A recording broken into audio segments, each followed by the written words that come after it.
Affaire Pegasus, le parquet français rallie la meute anti-marocaine.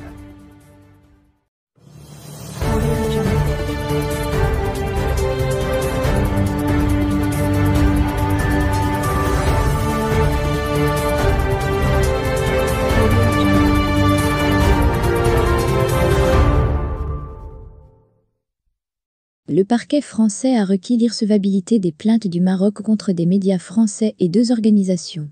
Il conforte ainsi les parties qui voulaient éviter un débat de fond et mettre les feux des projecteurs sur les preuves inexistantes des accusations contre le Maroc. En France, on peut donc salir en toute impunité un État souverain.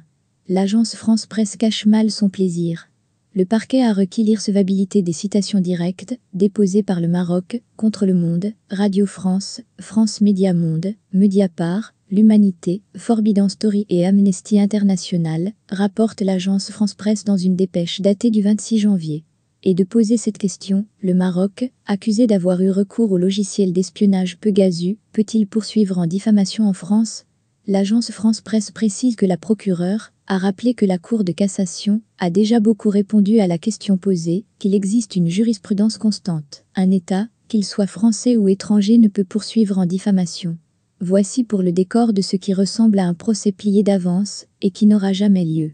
Le parquet français, qui est sous l'autorité du ministère de la Justice, donc du gouvernement français, estime qu'il existe un blanc-seing attribué aux médias pour attaquer, diffamer, servir des allégations sans preuve contre un État, tout en étant sûr de ne pas être inquiété par la justice.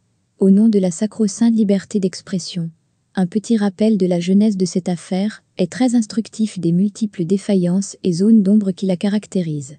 En juillet 2021, un consortium de 17 médias de renom, à l'origine de la publication de ce qui entend être un scandale planétaire, nous apprend qu'une quarantaine de pays ont acquis un fameux logiciel espion, Pegasus, fabriqué par l'entreprise israélienne NSO.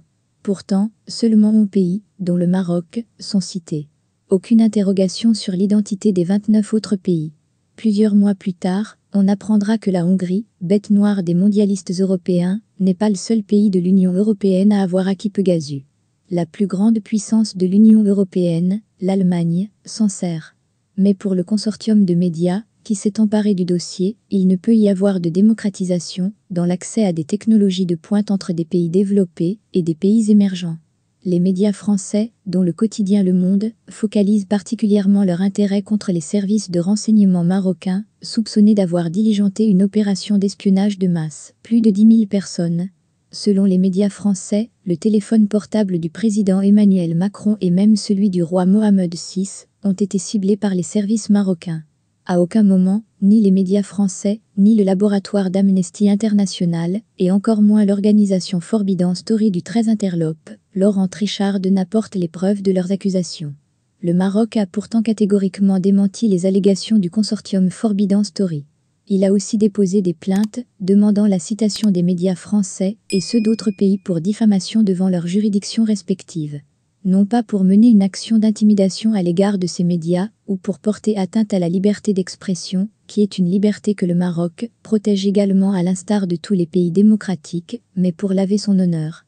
Le royaume a agi pour défendre ses droits et sa réputation, ainsi que celle de ses administrations sécuritaires, qui agissent dans le cadre d'un état de droit. Porter atteinte en toute impunité à la réputation d'un État a des conséquences qu'on peut mesurer aussi bien, sous l'angle des préjudices moraux que matériels. Les États, personnes morales de droit public, ont aussi une réputation à défendre. Cette défense, le parquet, qui agit sous l'autorité de l'État français, l'interdit donc au Maroc.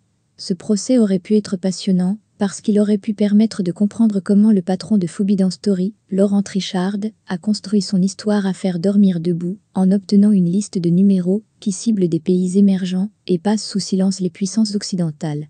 On aurait aussi pu voir les avocats du Maroc acculer cette organisation et les médias qui ont accusé le royaume à fournir les preuves dont ils ne disposent pas de leurs actes. Olivier Baratelli, l'avocat mandaté par le royaume pour l'affaire Pegasus, avait dès le mois d'août 2021 affirmé à la chaîne française d'information en continu CNews qu'Amnesty International et Forbidden Story étaient incapables de produire des preuves. Il a dénoncé une situation ubuesque et une supercherie. En réaction à l'irrecevabilité de la plainte marocaine par le parquet français, Bartelli a dénoncé dans une interview, avec le site Atlas Info, une manœuvre visant à éviter le débat et le fond du dossier. Et pour arriver à cette fin, on utilise des artifices de procédure, des moyens d'irrecevabilité, pour faire un écran de fumée et éviter le débat de fond, précise Barthély.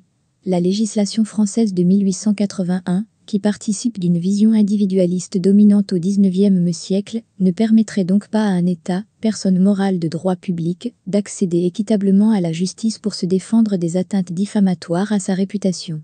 Cette vieille législation ne fait pas l'unanimité au sein même de l'Union européenne.